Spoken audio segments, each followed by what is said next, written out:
actually.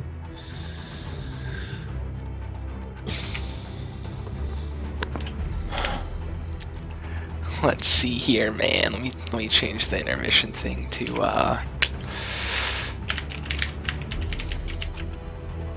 we live? we're live, dude. We're live. Third installment of the Imperial Weekly Tournament. Oh my god, dude. What's up, dude? Dude. Bison won! Oh! Okay, so we should talk about that a little bit. We were talking about Motto versus Bison because we were trying to figure out who was going to be in the semis. And I guess, because you were talking about how sometimes Bison just shows up, right? Dude. Let me break this down to be alright. Bison is a little gem. Bison is my original disciple. Whoa. So when you watch he's him, your first he's my first disciple. Wow. If you watch Bison play, a lot of like his approach, like when I play him, I can't play him like I play most destroyers. I have to play him like I'm playing like someone who would react the exact same way I would react to. It's like fighting yourself. It is. It's like fighting the dark version of myself. And So he's watched a lot of me play. Like I've played Motto on stream a lot recently, and I'm pretty sure he's watched it. So yeah. So the question is, if he wins this tournament, in tournament number 4, is he set to face you? The disciple defeats the master. I don't think the disciple is gonna beat the master. But, Oh, laying down the law already. but I think Bison, if he doesn't like, I think Bison's biggest problem is, because he's derived a lot of his like approach and matchup knowledge from me. It isn't coming originally from me, right? So like when I develop matchup knowledge, I can get creative and like modify it. His is coming from a third party, so his creativity is a little bit lacking. So when he starts to get predictable, he starts to get easy to beat. But one day, and one day, he's going to start like something's gonna click in his head. He's like, oh, actually, I can just start thinking for myself. And it's like he's like the AI that learns on its own, Yeah, he could be, man. We can see Bison the Terminator. Yeah, he's gonna start like learning, and then you're gonna play him one day, and it's like, wait, something's different. And that's that's where the real challenge begins.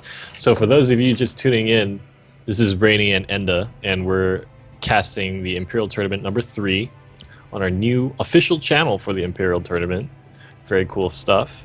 And we're about to go into the semifinals, and our matchups on the bracket currently is Bison against Pomf, and we were talking briefly about Bison.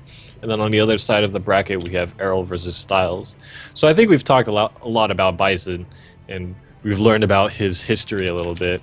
Why don't we talk about Pomf for a while? Because he was a second place finisher in tournament number 2, right? And he actually played against you. He did. So tell me a little bit about how you feel like he is as a player, and like how you think he's going to play out in this tournament. Where do you think he's going to place? I think Pomf's gonna win this, to be honest with you.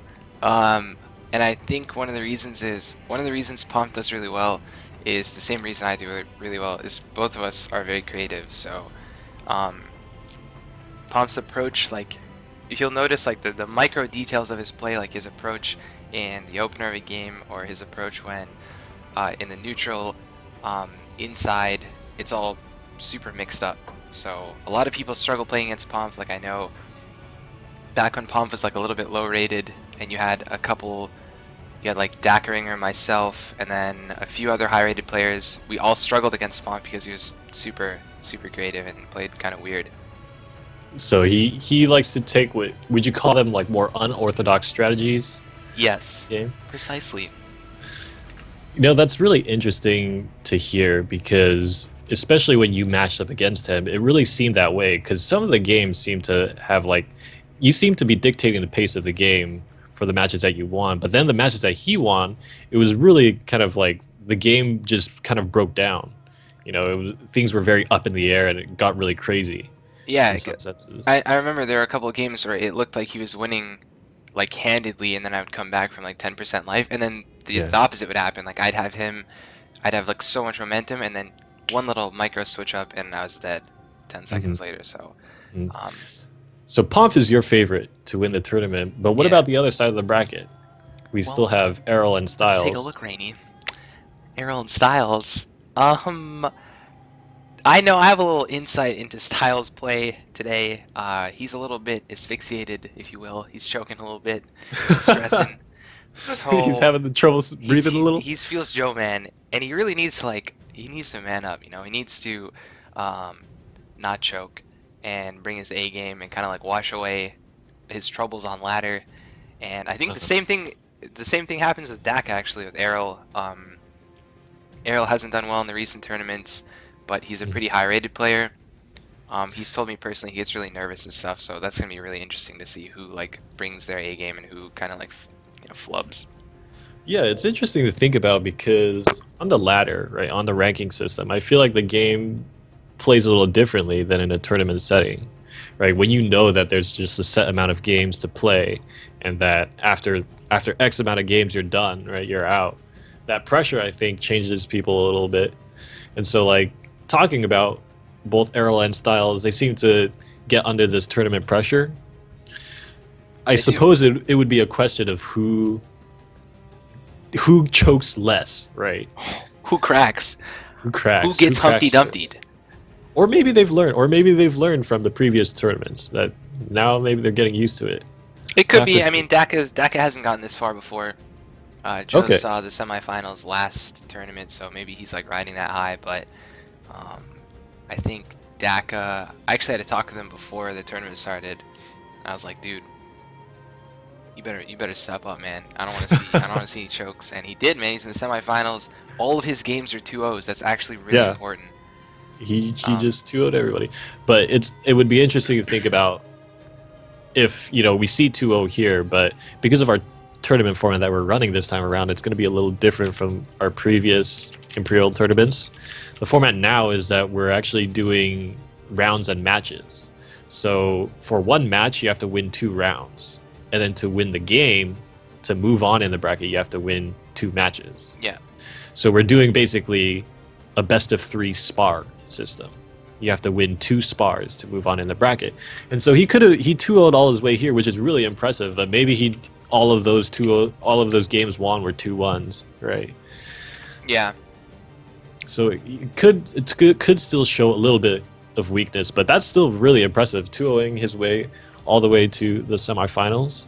And Styles, on the other hand, for the most part, he was 2-0ing people, but he did lose one match to Corrupt, who I'm not really familiar with that guy as a player, but Okay. That's actually that's good to note that these are spar representations and not rounds. Hey guys, the quarterfinals are done, so please invite and get these matches underway. Who am I inviting on my team? So Styles is with you already, correct? Yeah. So you're gonna want to invite. he can either invite Bison or Pomp. And then I'll take Bison. He's in Errol, guild.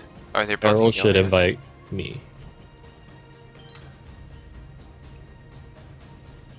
Errol should invite Rainy.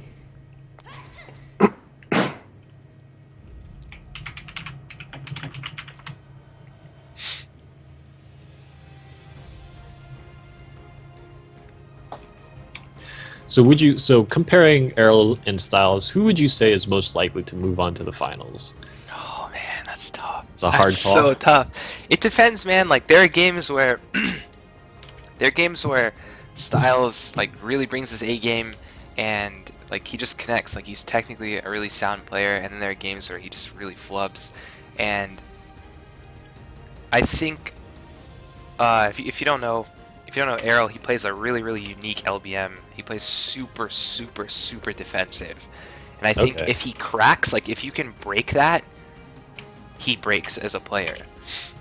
So would you say there's a lack of like a willingness to do offensive pressure? Like that's just something that's a hole in his game? Well, he commits, but he commits really safe. And if you can throw him off, like the way you beat Errol is by making him play outside of his comfort zone. He starts making just micro errors that he would never normally make if he was playing, like the safe way he usually plays. Okay. I think Joe's kind of like sometimes like YOLO behavior might throw Dak off his game. So there's a chance Styles takes it, but I'm pretty sure Errol has this win. All right. I'm interested to see how that plays out, though, especially between these two matches, because Bison versus Pomp, you've already said that your favorite is Pomp, but I think it would create an interesting storyline if Bison ended up coming out on top and going to the finals. That would be kind of cool. I would like to see that happen because I still want that storyline to play out where he wins this tournament and he's like, he's still your disciple, he's one step behind you. And then like the next tournament he's like, okay. Who is this Batman? You know what I mean? And the next tournament he's like, oh, Enda's won 2 in a row. It's my turn to do that too, That'd be pretty cool. Who am I who's the lead of your group? Errol. Errol is the lead of my group, but he still needs to. Who did you invite? I have Bison and Styles. You have Bison and Styles, so he needs to invite. Okay, yeah, we're good. We're good on our side. You guys are all ready? Yeah, so you can invite Errol, and we'll be heading into our first match of the semifinals. Now, remember, the score is going to be a little difficult to keep track of because we have multiple matches going on at the same time, and we're playing mini best of threes within those matches. So we're going to have to be pretty conscientious about that.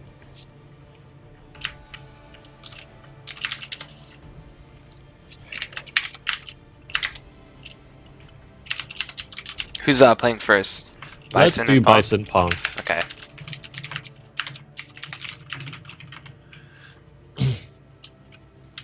Alright, so we're Bison Pomp. Talked about this matchup a bit. Destroyer versus Blade Dancer. Tell me about that class matchup. Destroyer versus Blade Dancer. Something that I'm sure you're very familiar with. Oh yeah, you have to be. You have to be as a Destroyer. This matchup is all about the Lin Blade Master being like proficient and not goofing up. Like the Lin Blade Master doesn't really have a lot of cooldowns to trade. It's on the Destroyer to force cooldowns out of the Lin Blade Master and then capitalize on it. Alright, so opening moments of the game here. We see Bison backing away. Sword Bear Arya used by Pomp. He's got a 5-point strike. Send Bison into an air combo. Let's see what he does post air combo. He goes straight to the grab. He's going to start putting some damage onto Bison. And that's a pretty good opener for Pomp. Chases down the reflex roll, gets another air combo. That's a lot of free damage. Bison down to 50% health. This position actually looks kind of bad for him. What do you think, Enda? Well, at this point, Pomp still has there's the escape used by Pomp. So if Bison capitalizes after this, there's the escape by Pomp and the rage use! Oh my god. Oh my god. Oh my god. It went so wrong. How did it go so wrong, man? He used the escape. Oh, they're sitting really close together. They need to back up a little bit. They need to... Yeah, Pomp got a little greedy. He's at 100% life. Bison tried to swap momentum on him, and that's like textbook play out of me, honestly. He's holding rage. He's playing rage against an LBM, which is a risk, and you're essentially baiting the escape. Yeah, you use the defensive utility, and it's a super risk approach to LBM, but the payoff is just that. Right. It's a 0 to death on one mistake. We're moving into Styles versus Errol soon. I think they're trying to get out of combat. Wait, what the hell was that? I have no idea what's going on. But, so would you say that the use of the tab skill on Pomp was a little early? Yeah, it was greedy. It was really greedy. It was actually, I think greedy. They are live. Yeah, this is the game. Alright, so 5-point strike into the air combo. Gets a grab on the opener. And he's going to launch him into another air combo. This is looking really similar to the other match, but as we observed, things can change very quickly. And there's a tab used by the Destroyer. He's going to go into a combo here, goes shield stun, and finally the tab used by Errol. He did make sure that a few more stuns were used by the Destroyer before he did that, so I think he's going to be fairly safe here. Spirit grab for the Blade Dancer, and he's going to get a setup off of this. Just opposite back away.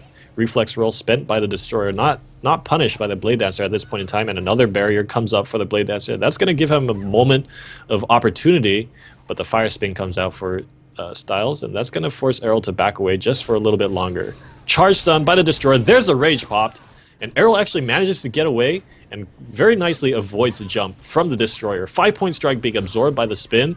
Maybe a little misplay on Errol's part, and now the Lin Blade Dancer has been I mean, he's been whittled down to about 30% HP, gets pulled in by the axe, the reflex roll is chased down, tabs